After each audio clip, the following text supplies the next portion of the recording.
Nós vamos conversar agora sobre fisiologia na lactação. Nós vamos entender como é que acontece essa produção de leite na mãe de prematuro, na mãe de bebê termo. Nós vamos entender como é que acontece esse processo. Talvez você até já saiba, mas a gente vai relembrar alguns pontos. Vamos lá. Na verdade, a fisiologia da lactação, ela tem 3 etapas.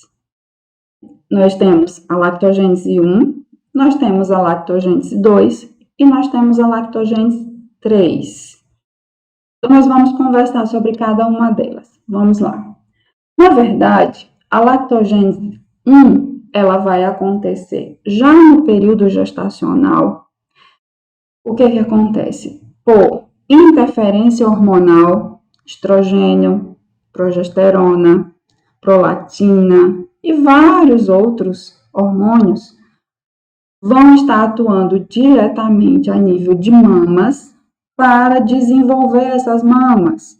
Então, esses hormônios, o que eles vão promover? O crescimento dos ductos, a diferenciação celular daquelas células que elas não tinham habilidade para produzir leite, e aí elas se tornam nos lactócitos, que é justamente as células que vão ter habilidade de produção de leite. A formação dos cachinhos de uva, deixa eu até mostrar para vocês que fica bem mais fácil de entender. A formação aqui dos lóbulos, né? Dos lobos, tá? A formação aqui dos ductos, tá? Então, tudo isso vai ser, toda essa estrutura aqui, deixa eu mostrar para vocês, toda essa estrutura aqui, ela vai surgir no período gestacional por interferência hormonal, desses hormônios que eu citei para vocês. E aí, na verdade, por volta lá em torno da 16ª semana gestacional, essas células que elas foram diferenciadas, praticamente elas ganharam habilidade de produção de leite, que são os lactócitos, e aí, na verdade, o colostro ele já começa a ser produzido, e ele fica lá na mama. E dependendo da ação hormonal, se ela for um pouco mais intensa, porque ela varia muito de mulher para mulher, quando ela é um pouco mais intensa, muitas vezes a mulher relata, a gestante relata que está saindo leite, né? E aí é importante que nós saibamos que não se tem mais como orientação, por exemplo, formação de mamilo, né? Ficar lá fazendo manobra de Hoffman, isso não existe mais, tá? Nenhum tipo de orientação, por exemplo, de utilização de compressa fria, por exemplo, para fazer o leite parar de sair durante o período gestacional, ou a mulher fica lá tentando fazer uma extração de leite no período gestacional, não. O preparo que essa gestante precisa ter no pré-natal em relação à amamentação é conhecimento. Ela receber todas as orientações, ela saber que tipo de mamilo que ela tem. Então, se ela tem um mamilo plano, um mamilo invertido, ela saber que ela pode sim amamentar, não é, vamos dizer assim, algo taxativo que por causa desse tipo de mamilo ela não pode, ela não vai conseguir. Lógico que tem dificuldades, mas se ela estiver muito bem assistida e muito bem orientada, ela pode sim amamentar de forma muito tranquila. É só realmente ela ter a orientação certa, ela aplicar o manejo certo, a técnica correta, e aí, de fato, a possibilidade dela amamentar é muito grande, muito grande. Mas o que acontece, a maioria dessas gestantes, quando elas não são preparadas no pré-natal, elas já chegam para a gente dentro da instituição, dentro da maternidade, já de forma taxativa: eu não vou amamentar, eu não consigo amamentar, o meu mamilo é plano, o meu bico é plano, não vai dar certo. Então, aí a gente tem muito mais trabalho dentro da maternidade para convencer essa mulher que, de fato, ela pode sim.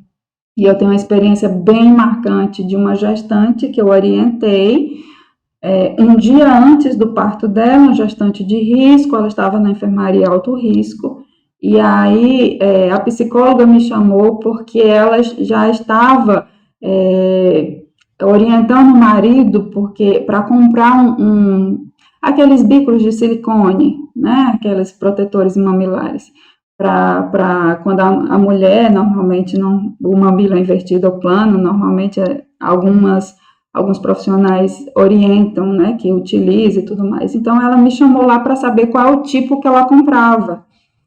E aí eu disse, olha, mas por que você está pensando em utilizar e tudo mais? E ela disse, não, é porque o meu mamilo é plano e tal.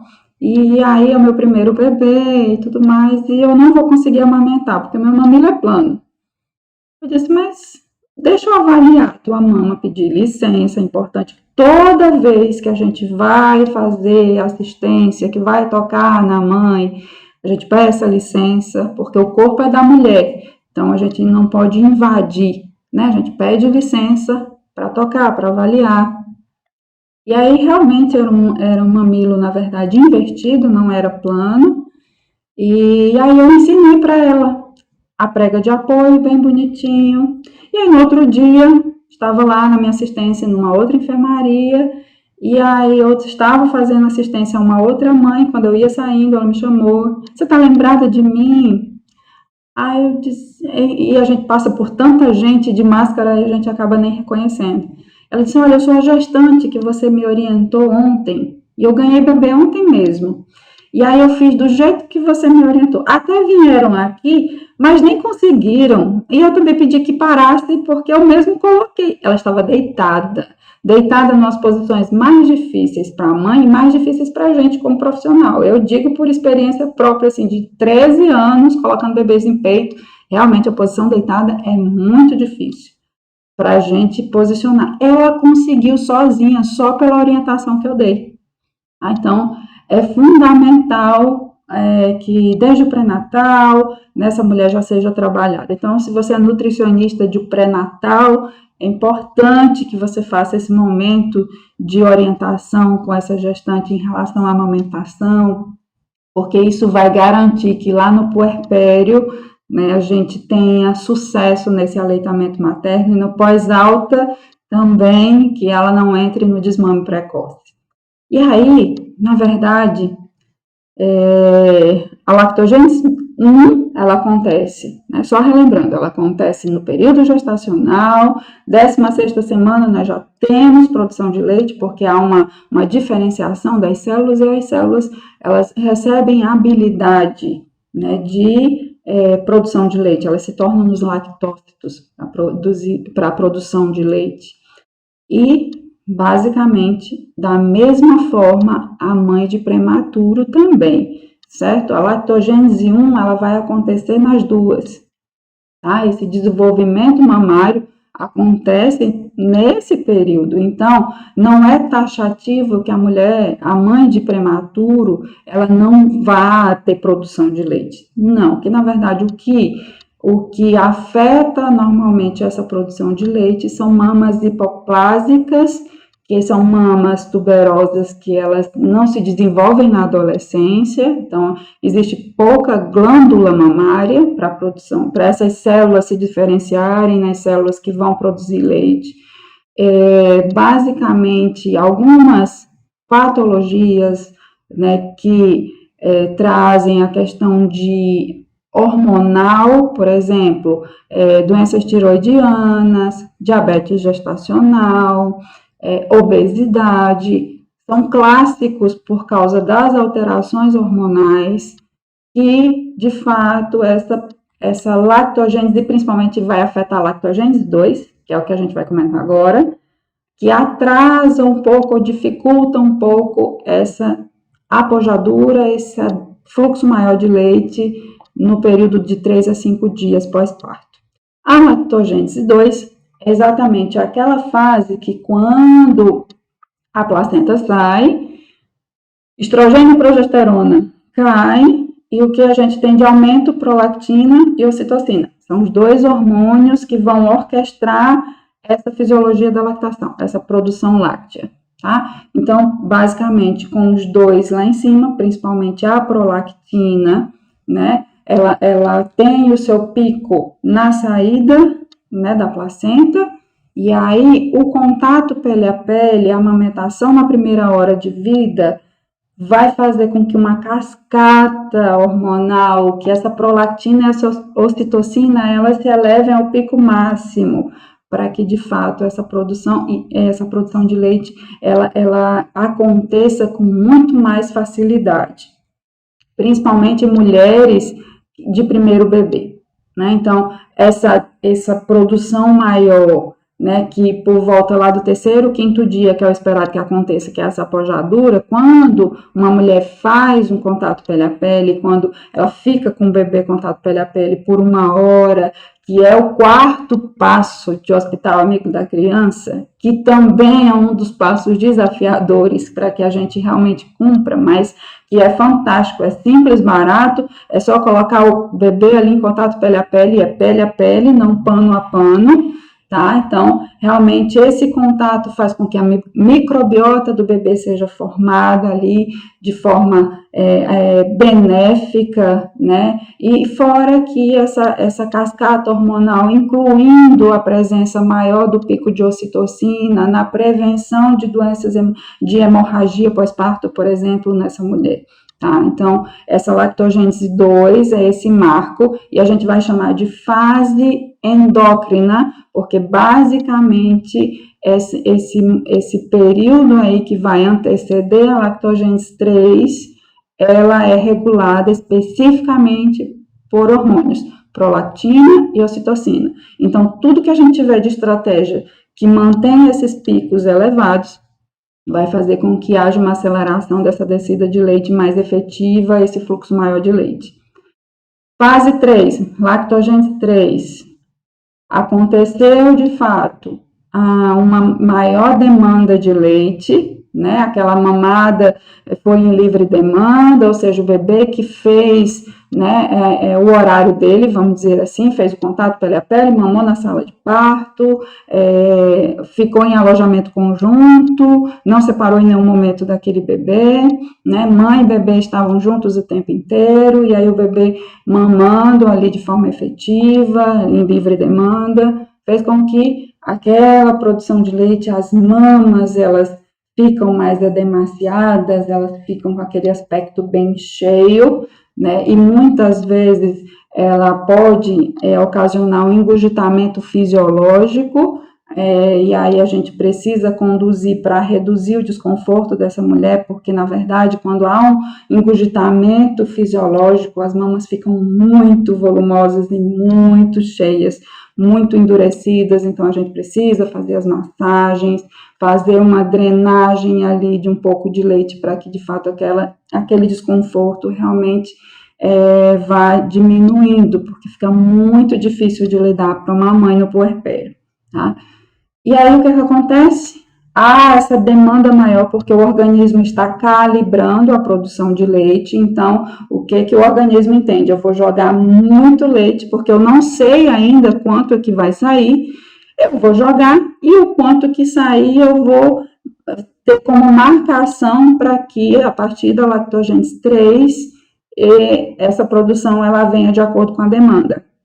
Então vem a produção maior, existe aquela descida do leite, a pojadura, terceiro, quinto dia, mais ou menos, e às vezes pode acontecer até antes, quando tem realmente essas práticas que eu citei anteriormente, e aí, a partir do momento que acontece essa pojadura, nós temos como marcador lactogênese 3, e aí a gente chama de fase autócrina, ou seja, a partir de então, bebê sugou, como nesse complexo mamilo-areolar, nós temos terminações nervosas que, a partir do momento que o bebê está acoplado, que faz uma mamada efetiva, né, começa a estimular, tem um bebê mamando, informações são enviadas a nível cerebral, principalmente para a glândula hipófise, que nós temos a glândula, a porção anterior e a porção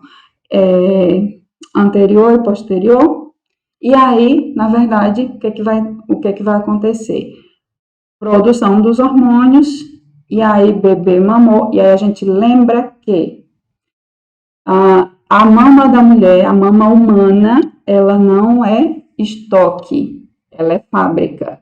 Então, o bebê ele precisa iniciar uma sucção por uns 2, 3 minutos. E aí as terminações nervosas enviam a sinalização a nível de hipófise para que prolactina seja encaminhada e ocitocina seja encaminhada. A prolactina vai atuar diretamente nas células produtoras de leite, vai se conectar, existem os receptores nas células, vai se conectar, joga a produção de leite, joga ali, já tem os componentes ali que vão ser produzidos, e aí o que acontece? Precisa vir a ocitocina, e aí a ocitocina, ela é muito inibida ou reduzida pelo fator emocional. Então, essa ocitocina em alta, ela vem, e aí eu vou abrir aqui de novo, e ela vai fazer o que nós chamamos de contração, para que ela é responsável pelo fluxo, pelo reflexo de ejeção desse leite. Prolactina é produzida com o objetivo de produção de leite e a ocitocina vem para fazer a ejeção do leite. Então, a ocitocina vem aqui nas células e ela contrai. À medida que ela contrai, o leite é encaminhado pelos ductos e aí ela vai sair aqui pelos poros aqui do mamilo, tá? Então, praticamente, por isso que a gente chama que é autócrino. A partir de então, se essa mulher introduzir chupeta, introduzir mamadeira, e aí o bebê ficar tempos prolongados sem ir ao peito, o que vai acontecer? O organismo entende, tem pouca demanda, então eu tenho que baixar a produção. E aí a produção de leite começa a baixar. Mesmo que você pergunte para a mãe. Por isso que nos hospitais amigos da criança a gente tem o passo 9, que o passo 9 é não dar chupeta, mamadeira, bico, né? Não ofertar de forma alguma, porque isso interfere diretamente na produção de leite, porque o bebê ele vai ficar tempos maiores sem ir ao peito e o organismo vai entender, tem pouca saída, então eu vou baixar a produção. E aí a produção de leite começa realmente a baixar. Mas, se esse bebê não faz uso de chupeta, se esse bebê não faz uso de mamadeiras, o que acontece? E ele está em livre demanda, e aí o que vai acontecer? Tem muito leite saindo, o organismo entende, minha demanda está alta, eu tenho que produzir muito leite. E aí a produção de leite se estabiliza, e aí vai ser a nível de demanda, saída, demanda, saída. A partir de então é a lactogênese 3, tá? Essas são as 3 fases. Como a gente já conversou bastante, não é fator taxativo que mães de prematuros não tenham produção de leite. Vai ter sim, se for muito bem manejada, muito bem orientada, e a gente precisa quebrar esse tipo de crença de que ela realmente não pode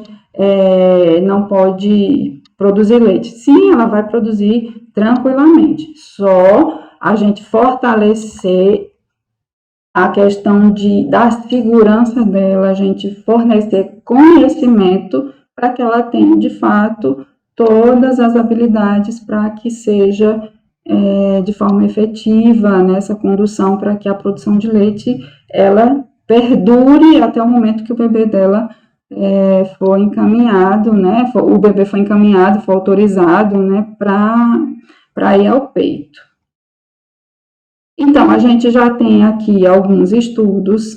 Esse de Cregan, de 2002, aponta basicamente o quanto que o fator emocional interfere, né? Interfere diretamente nessa produção de leite. Alguns medicamentos durante a gestação, o tipo de parto também interfere, por exemplo, partos cesarianas, né, partos ou partos normais, mas que passaram por muitas horas de trabalho de parto, que foi bem doloroso para essa mulher, então às vezes isso também interfere bastante nessa lactogênese 2, né? Vamos dizer assim, a dificuldade de iniciar essa extração de leite, esses estímulos de leite, faz com que essa produção ela fique afetada, né, como a gente acompanhou. Então, é fundamental, é muito importante que a gente tenha, lembra que eu comentei lá atrás, a partir da 6ª hora pós-parto, a gente já pode estar trabalhando essa mulher em relação às técnicas, em relação às orientações para estímulo dessa produção de leite. E é fundamental que essas mulheres, principalmente as mães de prematuro, como a gente já comentou, que de fato elas tenham essa rede de apoio dentro da instituição, pelo apoio técnico, né? Tanto apoio de orientação, quanto apoio emocional também, tá? Essa outra pesquisa de 2010 eu achei bem interessante, que é a de Pessotto, vai trazer, na verdade, uma possível interferência dos hormônios, principalmente a adrenalina, né, que ela vem muito intensa durante os momentos de ansiedade dessa mulher. E aí a gente traz que, na verdade, a mãe de prematuro, ela tem picos emocionais muito elevados. Porque os bebês, eles são uma caixinha de surpresa. Agora, ele está bem, daqui a 5 minutos ele pode ter uma parada. Né? Então, assim, é muito rápido. O prematuro é uma caixinha de surpresas. Então, o fato dela estar nessa expectativa e muitas vezes, por exemplo, a mãe que vai para casa, às vezes é muito mais, ela tem um pico hormonal muito mais intenso de adrenalina, porque ela não está ali no ambiente, né? O bebê dela está sendo cuidado por pessoas que ela nunca viu na vida, né? Então isso gera muita adrenalina, isso gera muito cortisol, e isso vai lá de encontro com os picos de ocitocina e vai derrubar essa ocitocina. Então, essa harmonia e essa orquestra entre prolactina e ocitocina, principalmente a ocitocina mais baixa, a gente não vai ter essa injeção de leite. Então, é fundamental que a gente esteja ali dando essa rede de apoio.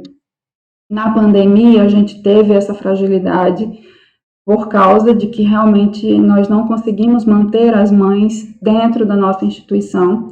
E aí elas foram encaminhadas para casa e, assim, praticamente elas vinham ver o bebê em torno de uma vez por semana, mas quando vinha a cada 7 dias, a produção já era, assim, muito baixa, muito baixa. E aí eu tive um insight de fazer um grupo virtual. Hoje o WhatsApp nos facilita bastante.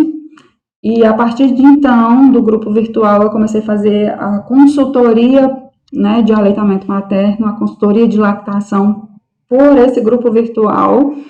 E aí nós começamos a ter as mulheres com doação de leite materno, encaminhando os leites delas, né, para pasteurização, para que a gente ofertasse para os bebês na unidade neonatal, e leite excedente, né, sendo doado para outros bebês também. Então, fato que a questão dessas mulheres se sentirem apoiadas, né, e terem conhecimento de como realmente elas se sentirem seguras quanto ao manejo é fundamental. Elas começaram e aí quando os bebês eram autorizados a ir para o peito, tranquilamente a produção de leite estava ali presente, e o bebê só era o tempo realmente do bebê aprender a mamar, porque ficou bastante, a maioria fica bastante tempo em sonda orogástrica, né? E aí é só o tempo do bebê mamar e ganhar um pezinho maior, e aí receber alta para casa.